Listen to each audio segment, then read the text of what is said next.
말씀 가운데 은혜 받는 귀한 성도들 되시기를 주님의 이름으로 축원합니다. 그제 우리 한국 올림픽 23세 이하 팀 8강 예선에서 한국 팀이 인도네시아 팀에게 패배를 했습니다. 늘 패배할 수 있는 일인데 이게 좀 특별한 이유는 40년 만에 처음 패한 거예요. 이 본선에 40년 동안 못 올라간 적이 없는데 올림픽 대회는 월드컵은 좀 월드컵도 오랫동안 계속 나가지만 이 인도네시아 팀을 이끄는 감독이 한국 올림픽 감독을 하셨던 신태용 감독입니다. 근데 이번에 신태용 감독이 황선홍 감독이 이끄는 한국 팀을 이긴 거예요. 그래서 인도네시아 자카르타가 난리가 났어요. 뭐 수백만 명이 집에 안 가요. 너무 좋아서. 그리고 전 국민의 95%가 시청하고 대통령까지 나와서 펄쩍펄쩍 뛰고 좋아했다고 하는 거 보니까 그 장면을 이렇게 보면서 저희 나라가 2002년도에 월드컵 4강 올라갔을 때 그때 기분하고 똑같더라고요. 벌써 20년 훨씬 전 일인데 그래서 신태용 감독은 인도네시아에서 거의 영웅 취급을 받을 정도가 됐고 한국의 황선홍 감독은 너무 죄송하다고 사과를 하고 이런 상황이 됐어요. 근데 왜 한국팀이 40년 동안 한 번도 떨어진 적이 없는 올림픽 지역 예선에서 이번에 떨어졌을까 생각해 보니까 2002년도부터 우리 한국 축구팀 실력 굉장히 향상됐거든요. 나라도 굉장히 많이 발전하고 그 때문에 백성들의 어떤 자신감도 굉장히 충만해지고 그 20년 동안 너무 오랫동안 이걸 유지하다 보니까 좀 나태해진 것 같아요. 그래서 이 정도면 되지 않을까 하는 사이에 아시아의 동남아시아의 작은 나라들이 실력들이 굉장히 올라갔고 그 실력이 올라가는 그 배경에 꼭 한국 감독이 있는 거예요. 그럼 몇 해 전에는 그 베트남의 박항서 감독이 가셔서 베트남이 굉장히 축구 명방이고 예선 제대로 통과도 못하고 경기만 하면 그 피파 랭킹도 150등 이상, 180등 이렇게 가는 나라인데 요즘은 굉장히 이렇게 축구 잘하는 나라가 됐잖아요. 그거 보고는 한국 감독을 모셔다가 이렇게 맡겨야 되겠구나. 유럽 감독이 왔는데도 유럽 사람들의 정서랑 이 동양 사람들의 정서하고 좀 달라서 그런지 유럽 감독들은 와서 해도 별로 그렇게 성적이 잘 안 나와요. 근데 한국 감독이 맡기만 하면 난리가 나는 거예요. 이 동양 사람 정서를 잘 이해해서 그런지 이미 또 한국은 축구 잘하는 경험을 많이 노하우를 가지고 있잖아요. 이게 매치가 돼서 그런지 지금 인도네시아는 난리도 아닙니다. 사람들이 이제 다음 경기에 대한 기대도 굉장히 커져가고 있는데 이런 기회를 통해서 이제 한국은 좀 우리끼리 너무 편안하게 이 정도면 되지 않을까 하고 앉아 있는데 이번 기회로 좀 더 발전하는 기회가 됐으면 좋겠고 또 다른 인도네시아나 베트남이나 여러 다른 나라도 태국이나 이런 나라도 한국 감독들을 서로 모셔가려고 그러거든요. 그럼 한국 감독들이 가서 그 나라 수준도 좀 올려놓고 그래서 아시아 축구가 유럽이나 남미 축구처럼 이렇게 잘 발전해서 국민들이 좀 고달플 때 이런 그 국제 경기나 이런 거 보면 위로가 되잖아요. 또 현실을 잃기도 하고 또 그런 좋은 역할을 함께 해나가면 좋겠다 그런 생각을 해봅니다.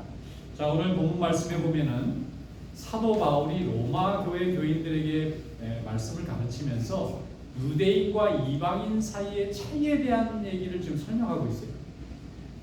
그래서 이 이방인과 유대인이 복음 안에서 사실은 동일한데 사람들이 서로 차이가 있다고 자꾸 주장하는 거예요. 유대인은 이방인과 다르다 자꾸 이렇게 주장하니까 오늘 사도 바울이 그렇지 않고 하나님의 말씀 안에서는 우리가 다 동일한 은혜를 받았기 때문에 함께 협력해서 복음을 전하는 것이 좋겠다고 권면하고 있습니다. 오늘 말씀 가운데 은혜가 있으시기를 축원합니다. 자, 오늘 본문 말씀을 한번 같이 읽어보도록 하겠습니다. 로마서 4장 19절부터 24절 말씀 우리 함께 읽어보도록 하겠습니다. 화면에 올라갈 수 있나요? 19장. 그러면 화면에 올라왔어요. 19절부터 24절까지 그가 백세나 되어 자기 몸이 죽은 것 같고 사라의 때가 죽은 것 같은 줄 알고도 믿음이 약하여지지 아니하고 믿음이 없어 하나님의 약속을 의심하지 않고 믿음으로 견고하여서 하나님께 영광을 돌리며 약속하신 그것을 또한 능히 이루실 줄을 확신하였으니 그러므로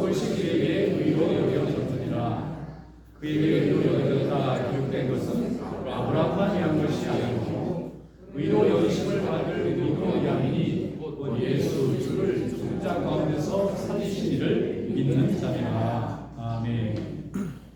자, 사도 바울이 로마 교회에 이 로마서를 긴급하게 보내면서 그 로마 교회 안에 유대인으로서 예수 믿은 사람도 있고 유대인이 아닌 이방인으로 예수 믿은 사람들이 있는 거예요.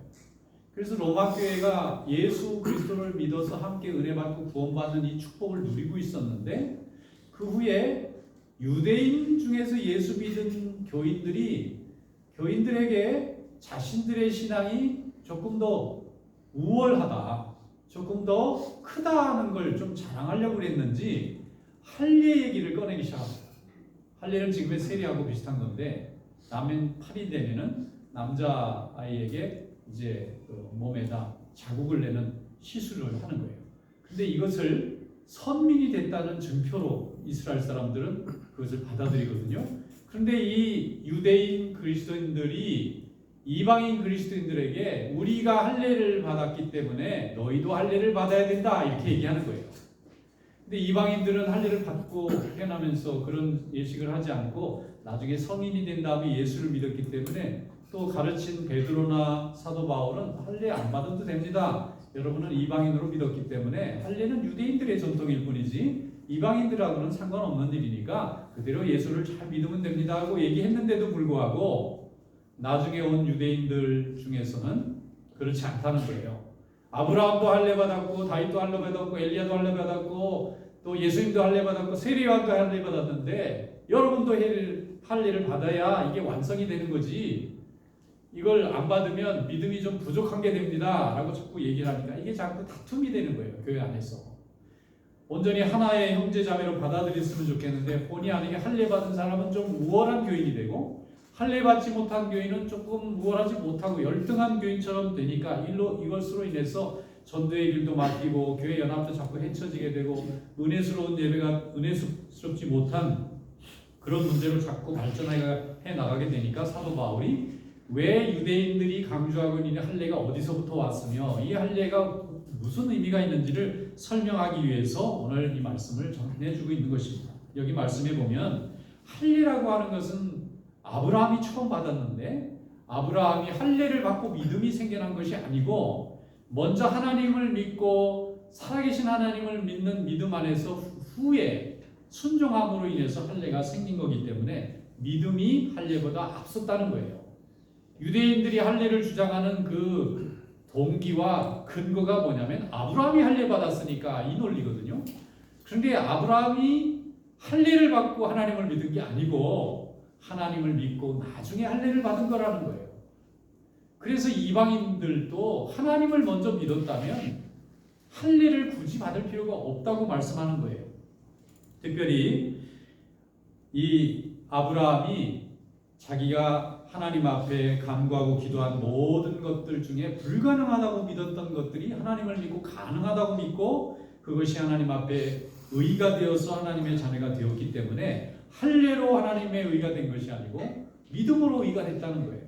그래서 하나님의 자녀는 하나님을 믿고 의지하기만 하면 할례를 받았건 받지 않았건 상관없이 하나님께서 특별히 선택하신 백성임에 아무 문제가 없기 때문에 오늘 할례를 주장하거나 또 그걸 가지고 성도를 차별하거나 그걸 가지고 낙심하거나 혹은 교만해지는 일이 없어야 된다고 말씀하고 있습니다. 오늘 18절 말씀에 이렇게 되어 있어요. 아브라함이 바랄 수 없는 중에 바라고 믿었으니 이는 내 후손이 이 같으리라 하신 말씀대로 많은 민족의 조상이 되게 하려 하심이라 그랬습니다. 아브라함이 원래는 갈대아 우르라고 하는 지금의 이라크 땅 근처에 있는 거기에 고대의 굉장히 발전된 도시에서 살았어요. 그런데 이 사람이 그곳에서 사는 동안 직업이 뭐였느냐면은 우상을 만들어서 파는 일을 했던 그런 장사를 했던 사람입니다. 그런데 75세가 될 때까지 이 사람이 자식이 없는 거예요. 그래서 75세가 됐는데도 자식이 없으니까 항상 이 사람은 속으로 하나님이 왜 내게는 자식을 안 주실까? 내가 나름대로 재산도 좀 있고 종들도 있고 이렇게 해서 살만한데 이제 내가 죽고 나면 이 모든 것을 누가 자식이 있으면 이어주면 좋겠는데 그래서 조카인 롯에게 물려줄까? 아니면 자기의 그 종의 역할을 하고 있는 엘리에셀에게 넘겨줄까? 이런 고민을 하고 있을 때 하나님의 부름을 받습니다. 그래서 아브라함에게 하나님이 주신 이 부름이 뭐냐면은 내가 살고 있는 이 땅에서 지금 떠나라는 거예요. 자기의 고향에서, 자기의 터전에서, 자기가 이루는 이 모든 현실에서 떠나서 하나님이 지시할 새로운 땅, 알지 못하는 땅으로 이사를 가라는 거예요. 이민을 가라는 거예요. 이주해 가라는 겁니다. 그러면 내가 너를 자식을 주고, 그리고 그 자식으로 큰 민족을 하나 만들어서 이 세상 만민을 구원하는 구원의 역사에 특별히 쓰임받는 민족을 만들 테니까 순종하고 가겠느냐. 그랬더니 아브라함이 예 하고 순종했어요. 그래서 아내 사라와 조카 롯과 자기의 종들과 그 양떼들을 데리고 즉시 갈대아 우르를 출발해서 이 서쪽으로 가서 하란을 거쳐서 가나안 땅까지 내려가게 된 겁니다. 아브라함이 그때 순종을 했기 때문에 그 이주 명령에 순종을 해요. 편안하고 모든 것이 갖춰지는 현실을 포기하고 하나님이 주실 새로운 터전을 향해서 네가 가겠느냐고 할 때 아브라함이 그 말씀을 듣고 순종하고 갑니다. 다른 사람들 같으면 하나님, 내가 여기서 더 잘 살고 내가 여기서 더 높아지고 여기서 더 넓어지면 좋겠는데 하나님 그런 복을 내게 주세요 한 것이 아니고 하나님이 네가 있는 그 우상이 많은 이 땅에서는 새로운 믿음의 백성을 세울 수가 없으니 네가 그것을 떠나서 새로운 곳에 가면 내가 그 땅도 거룩하게 만들고 너의 후손도 만들어주고 그 후손을 통해서 만민을 구원하는 새로운 구원의 역사를 쓰겠는데 네가 순종하고 따라 나서겠느냐라고 물어봤을 때에 아브라함이 이해하고 순종합니다. 사람의 음성을 듣지 않고 하나님의 음성을 듣고 떠나가는 거예요. 아무것도 보장되어 있지 않고 아무것도 약속받을 수 없는 그런 미지의 땅을 향해서 하나님의 음성만을 듣고 하나님 앞에 예배드리면서 하나님을 느끼고 하나님 앞에 찬양하면서 그분을 따라서 가족들을 데리고 떠나 나온 겁니다. 떠나 나왔기 때문에 아브라함이 믿음의 조상이 된 거예요. 떠나 나올 때 할례를 받은 것도 아니에요. 나중에 할례를 받습니다. 모든 것을 다 처분하고 조카와 자기 아내와 종들과 그 짐승들만 데리고 떠나 나올 때 얼마나 두려웠겠습니까? 자기의 터전을 떠나면 그 고대 시대에 약탈을 당할 수도 있고 죽임당할 수도 있고 배척당할 수도 있고 낯선 곳에 가서 70이 넘도록 자기가 터전을 다 잡아놨는데 그걸 모두 다 포기하고 새로운 땅에 갈 때는 얼마나 위험한 그 모험의 길이었겠어요. 그런데도 하나님이 나와 함께 하신다고 하는 확신 가운데서 움직인 거예요. 여러분, 우리가 왜 믿음의 조상입니까? 하나님의 말씀을 듣고 따라가기 때문입니다. 거기에는 할례도 율법도 그 후에 다 이루어진 거고 오직 하나님의 말씀에 순종함으로 인해서 그가 하나님의 자녀가 된 줄로 믿습니다. 우리가 세례를 받을 때에 세례를 받고 믿음이 생긴 게 아니잖아요. 세례를 받으려고 할 때는 이미 예배를 드리고 있는 사람이 세례를 받는 거예요. 또 예배를 드리고 있다는 것은 하나님을 믿고 있으니까 성전에 나오고 있는 거예요. 그런 사람에게 세례를 주는 거죠. 예배도 드리고 있고 주일이면 하나님 전에 나와서 예배를 드리겠다는 믿음이 있다는 게 보여지니까 그런 사람에게 믿음의 고백을 듣고 세례를 베푸는 거예요. 세례를 받았더니 갑자기 없던 믿음이 생기고 갑자기 나오지 않던 교회를 나오고 갑자기 하나님 앞에 기도할 줄 모르는 사람이 기도해지는 그런 무슨 마술이나 능력이 아닙니다. 세례는 이미 삶 속에서 하나님 앞에 부름받고 아멘으로 순종한 사람이 하나님이 함께 하신다고 하는 증거를 모두가 볼 수 있도록 스스로 간직할 수 있도록 주는 그런 징표요 예식이 바로 세례인 거예요. 할례도 마찬가지라는 거예요. 사도 바울은 할례라는 게 대단한 게 아니라는 겁니다. 이스라엘 백성들 유대인들이 자기 몸에 가지고 있다고 자랑하는 이 할례의 표징이 대단한 게 아니고 이미 하나님을 잘 믿고 순종하는 믿음을 하나님이 컨펌했다고 하는 증표이기 때문에 그걸 가지고 믿음을 나누거나 이방인을 나누거나 유대인을 나누거나 이게 다르게 되지 않는다는 것입니다. 믿음의 사람이 먼저 서고 그 위에 믿음이 서고 하나님의 동행하심이 날마다 우리 삶 가운데 나타날 때 우리는 세례를 받고 예배를 드리고 찬송하고 고백도 하게 되는 줄로 믿습니다. 그래서 오늘 21절과 22절 말씀에 보면 이렇게 되어 있어요. 약속하신 그것을 또한 능히 이루실 줄을 확신하였으니 그러므로 그것이 그에게 의로 여겨졌느니라. 하나님이 함께 하시고 죽은 자를 살릴 수 있고 없는 곳에서 새로운 것을 만들 수 있는 분이라는 것을 믿었던 그 믿음 때문에 하나님이 그 믿음을 의롭게 여기시고 구원받을 만한 조건이 됐다고 확신하셨다는 것입니다. 아브라함은 바로 하나님이 살아계신 하나님이고 하나님의 말씀에 순종하면 무의 수위를 창조하시고 또 없는 곳에서 민족을 만들어낼 수 있는 하나님의 것을 믿었기 때문에 하나님이 그 믿음 위에 복을 내려주신 줄로 믿습니다. 23절로 24절에 보면 이렇게 말씀이 되어 있어요. 그에게 의로 여겨졌다 기록된 것은 아브라함만 위한 것이 아니요 의로 여기심을 받을 우리도 위함이니 곧 예수 우리 주를 죽은 자 가운데서 살리신 이를 믿는 자니라 그랬습니다. 자, 이제 하나님은 우리에게 더 큰 복을 주셨어요. 자, 하나님이 죽은 자도 살릴 수 있고 자식이 없는 자에게 자식도 주실 수 있고 그 자식이 큰 민족을 이룰 수 있다고 믿었기 때문에 하나님이 그 믿음을 의로 여기셔서 복을 내려주셨다면, 오늘 여기 말씀은 아브라함처럼 동일한 믿음을 가지고 있는 자에게도 하나님이 아브라함이 받은 것과 똑같은 믿음과 축복을 내려주신다고 약속하신 겁니다. 물론 이런 약속이 여러분들에게 함께하는 줄로 믿습니다.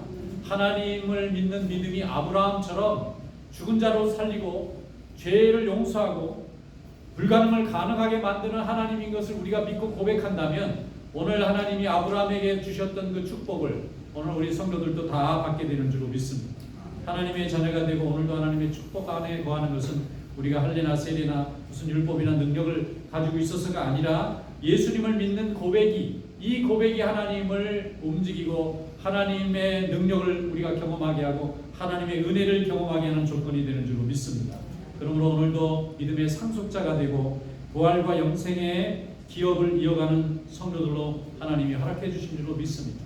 그러므로 우리의 행위로, 우리의 능력으로, 우리의 어떤 내용으로 하나님이 복을 주신 것이 아니라 그 내용을 보지 아니하시고 하나님이 우리를 의롭게 해주시는 그 은혜로 오늘 우리가 하나님의 자녀가 된 줄로 믿습니다. Justification by faith, 다시 말해서 우리가 하나님에게 인정받았던 그 믿음으로 인해서 오늘 하나님 앞에 우리가 자녀가 되고 축복을 받았기 때문에 항상 감사함으로, 다른 사람 앞에 내 믿음과 구원을 주장하고 자랑하는 자세가 아니라 항상 감사한 마음으로 동일한 은혜를 나와 같이 고백하는 자는 누구든지 누리고 얻을 수 있다고 하는 이 기쁜 마음으로 함께 믿음을 전하고 복음을 전하고 하나님께 순종하는 성도들이 될 수 있기를 주님의 이름으로 축원합니다. 그러므로 하나님의 이 은혜를 나만 소유하지 않고 이웃에게도 나눠주는 것이 바로 전도요, 또 함께 모여서 하나님께 영광 돌리는 것이 예배요, 하나님 앞에 감사해서 날마다 구하는 것이 기도인 줄로 믿습니다.